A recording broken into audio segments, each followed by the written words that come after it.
రామ్ చరణ్ అన్న కొత్త movie game changer నుంచి సెకండ్ సింగిల్ అంటే సెకండ్ పార్ట్ ఏదైతే ఉందో అది ప్రోమో 28th రిలీజ్ అయింది. అండ్ ఈరోజు మనకి ఫుల్ సాంగ్ అయితే రిలీజ్ అయితే చేశారు. సో ఈ సాంగ్ ఎలా ఉంది ఏంటి అని చెప్పేసి మనం ఒక 2-3 నిమిషాల్లో మాట్లాడుకుందాం. వీడియోని స్టార్ట్ చేసే ముందు మా ఛానల్ కొత్త అయితే ఆబ్వియస్లీ చాలామంది కొత్త ఉంటారు. మా ఛానల్ సబ్స్క్రైబ్ చేసుకున్న సపోర్ట్ అయితే చేయండి. వీడియో నచ్చినట్లయితే ఖచ్చితంగా లైక్ అయితే చేయండి.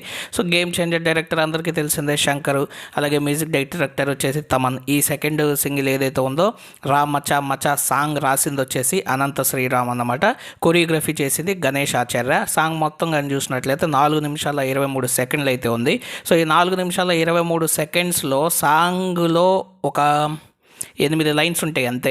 ఫస్ట్ వచ్చేసి 51 సెకండ్లు వచ్చేసి మనకి ఓన్లీ మ్యూజికే అయితే ఉంటుంది. ఆ తర్వాత సాంగ్ వస్తుంది, ఆ తర్వాత మళ్ళీ బీటు, ఆ తర్వాత మళ్ళీ కొంచెం సాంగ్ ఉంటుంది, మళ్ళీ లాస్ట్లో వచ్చేసి బీట్ అనమాట. ఈ 4 నిమిషాల 23 సెకండ్స్లో పాట కేవలం 2 నిమిషాల కంటే తక్కువే ఉంటుంది, మిగతా అంతా బీట్ అయితే ఉంటుంది అనమాట. ఈ సాంగ్ మొత్తం కానీ గమనించినట్లయితే మీనింగ్ ఏంటంటే నేను కూడా మీలాంటి వాడినే, నేను కూడా మామూలు పర్సన్నే, కళ్ళజోడు ఇన్షర్టు టక్కు టై అని కానీ తీసేస్తే నేను కూడా మీలాంటి వాడినే అని చెప్పేసి ఆ సాంగ్ ఒక అర్థం అనమాట. సో ఇది ఒక సిచ్యువేషన్ సాంగ్ అయి ఉంటుంది. ఇంట్రొడక్షన్ సాంగ్ 1000 మంది డాన్సర్లను పెట్టామని చెప్పారు, కానీ ఇది ఒక ఇంట్రొడక్షన్ సాంగ్ అయినా కూడా ఏ సీన్లో వస్తుందో తెలియదు. ఒక సిచ్యువేషన్ సాంగ్ అనమాట.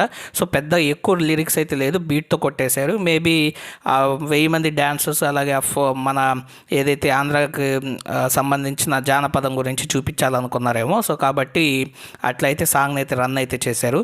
అండ్ రామ్ చరణ్ అన్న గ్రేస్ డ్యాన్స్ అయితే ఎక్సలెంట్ అయితే ఉంది. గణేష్ ఆచార్య మనకి దేవరలో ఆయుధ పూజ సాంగ్ కూడా ఆయనే కొరియోగ్రఫీ అయితే చేశారు. ఈ సాంగ్లో కూడా డ్యాన్స్ సింపుల్గా ఉంది. స్టెప్స్ మనకి ఎన్టీఆర్ అన్న చెప్పినట్లు డ్యాన్స్ అంటే మనకి జోస్తో మనకు ఆ లిరిక్స్కు లేకపోతే ఆ బీట్కి తగినట్టు వేసుకుంటూ వెళ్ళాలి, అదే కానీ కాళ్ళు చేతులు ఇరగొట్టుకున్నట్టు కాదు.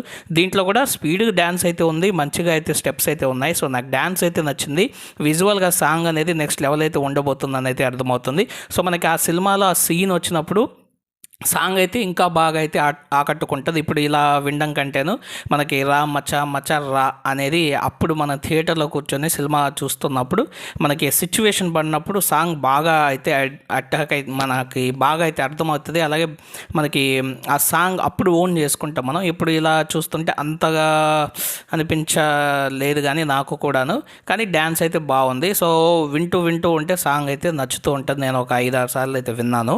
మీకు ఈ సాంగ్ ఎలా అనిపించింది అనేసి మీరు వచ్చేసి కామెంట్ సెక్షన్లో కామెంట్ అయితే పెట్టండి. ఫైనల్గా ఒక వర్డ్ చెప్పాలంటే నాకు సాంగ్ లిరిక్స్ అనేవి ఓకే పర్వాలేదు అనిపించింది. డ్యాన్స్ అయితే బాగుంది. తమనన్న బాగానే కొట్టాడు, ఇంకొంచెం తీసుకొని కొట్టుంటే బాగుండేది.